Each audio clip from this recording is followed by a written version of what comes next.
Hello everyone, আসসালামু আলাইকুম। Welcome to my channel Street Rider Shimul. তো আজকে আমরা যাচ্ছি ভাইরাল সিদ্দিকের বাসায়। সুদূর ইন্ডিয়া থেকে সঞ্জয় দা আসছেন। সঞ্জয় দা তার সঙ্গে দেখা করতে চাচ্ছে, এই জন্য সঞ্জয় দাকে সহকারে আমরা ভাইরাল সিদ্দিকের বাসায় যাচ্ছি তার খোঁজে। তো আপনারা আজকে আমাদের সাথেই থাকবেন। আমরা ভাইরাল সিদ্দিকের বাসা ও সে কী অবস্থায় আছে সবে আপনাদের মাঝে তুলে ধরবো।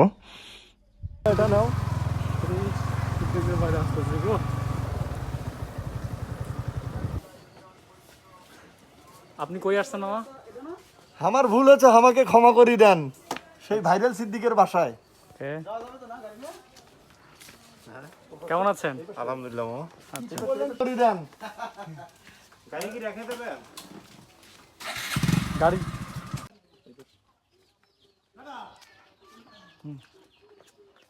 তো আমরা কোথায় যাচ্ছি? ভাইরাল সিদ্দিকী ভাইরাল সিদ্দিকের বাসায়।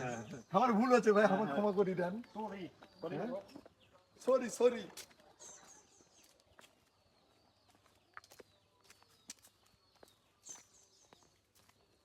আসলে বুঝতে পারতেছি না আদৌ কি সে বাসায় আছে।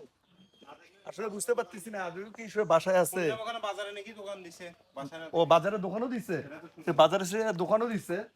তো আমরা দেখি আগে সে বাসায় আছে নাকি।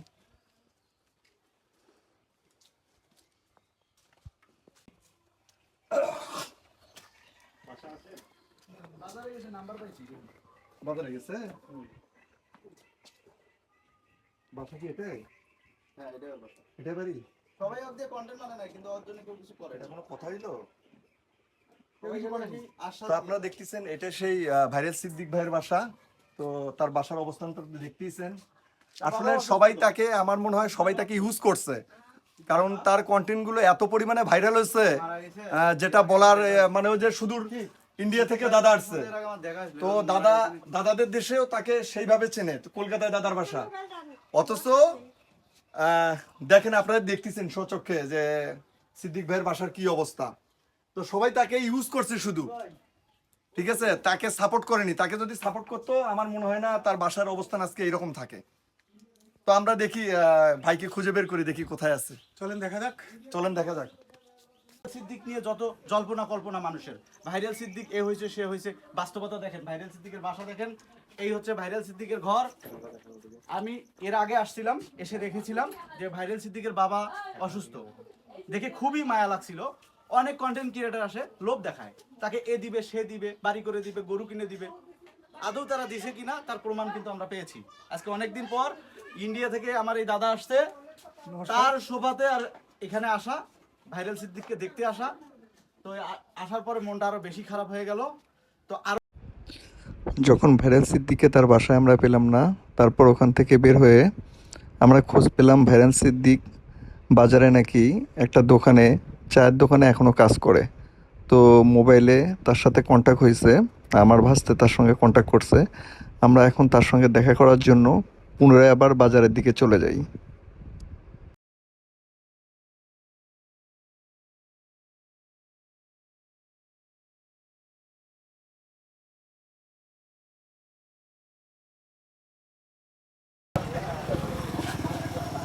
এই যে দেখতে পাচ্ছেন সিদ্দিক ভাই অলরেডি চলে আসছে। সে এই দোকানে থাকে, এখন বাজার করতে গেছিল। তো বাজার করে ও অলরেডি এই যে দোকানে চলে আসলো। এই দোকানেই থাকে, এই যে বড় ভাইয়ের দোকানে সে কাজ করে। এখন সে এখানেই থাকে, এখানে চা বানায়।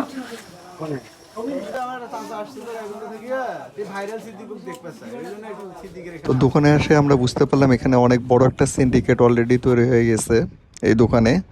তো যার কারণে আমরা তার সঙ্গে আর বেশিক্ষণ কথা বলতে পারি না, পরে বাইরে চলে আসি। তো এই মুহূর্তে আমি এখনো রহমতপুরে আছি। আমরা যখন সিদ্দিকের বাসা থেকে রহমতপুর বাজারে আসি, সিদ্দিককে ফোন দেওয়া হয়, আমার ভাস্তা ফোন দিছিল, তো দেখা করতে চাইলো। তা আমরা ওর দোকানে গেছিলাম। তো দোকানের অবস্থান থেকে যেটা বুঝতে পারলাম, আসলে অনেক জায়গায় অনেক ধরনের সিন্ডিকেট আছে। তো এখানেও একটা সিন্ডিকেট অলরেডি মনে হয় তৈরি হয়ে গেছে। আসলে তৈরি হয়ে যাওয়ার পিছনে এখানে অনেক মানুষ আছে যারা সিদ্দিককে ইউজ করে অনেক ধরনের ভিডিও তৈরি করে, অনেক ধরনের কন্টেন্ট তৈরি করে। আমি ভাইরাল সিদ্দিক নামে একটা পেজ দেখছি। আসলে এই পেজ সম্পর্কে সিদ্দিক কিছুই জানে না। ও তো আসলে শিক্ষিত না, আর ওর মধ্যে অত বুদ্ধি জ্ঞানও নেই। যদি থাকতো তাহলে ও নিজে একটা পেজ খুলতো, নিজেই ভিডিও করতো, নিজেই কন্টেন্ট ছাড়তো। তো ওকে ইউজ করে অনেকে আসলে অনেক টাকা কামাইছে, বাট ওকে কোনো টাকা পয়সা দেয়নি। আমার ভিডিও ফুটেজে প্রথমের দিকে আপনারা অবশ্যই দেখছেন তার বাড়ির অবস্থানটা কি। আসলে তাকে যদি সবাই টাকা পয়সা দিত তাহলে তার আজকে দালান বাড়ি থাকতো, তার দামি মোবাইল থাকতো, অথবা মনে হয় দামি বাইকও থাকতো।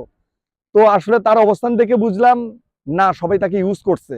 আর এখানে যে সিন্ডিকেটটা ইউজ হয়েছে, মানে তৈরি হয়েছে আর কি, তো এই তৈরি হওয়ার পিছনে আসলে এখানকার অনেক মানুষের দায়ী আছে।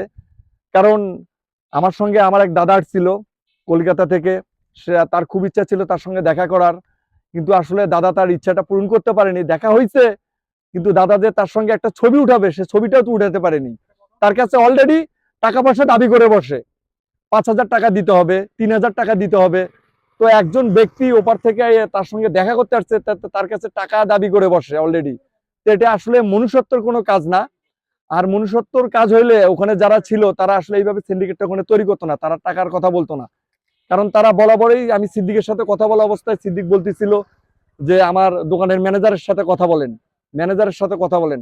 তার মানে তারা এখানে এমন অবস্থানটা তৈরি করছে যে কেউ যদি তার সঙ্গে দেখা করতে আসে তখন তাদের কথা হচ্ছে তাদের মারফতে সিদ্দিকের সাথে কথা বলতে হবে, সিদ্দিকের সাথে ভিডিও করতে হবে। তো তারা এইভাবে তাকে মানে পুরো একটা মনে হয় গৃহবন্দী করে রাখছে।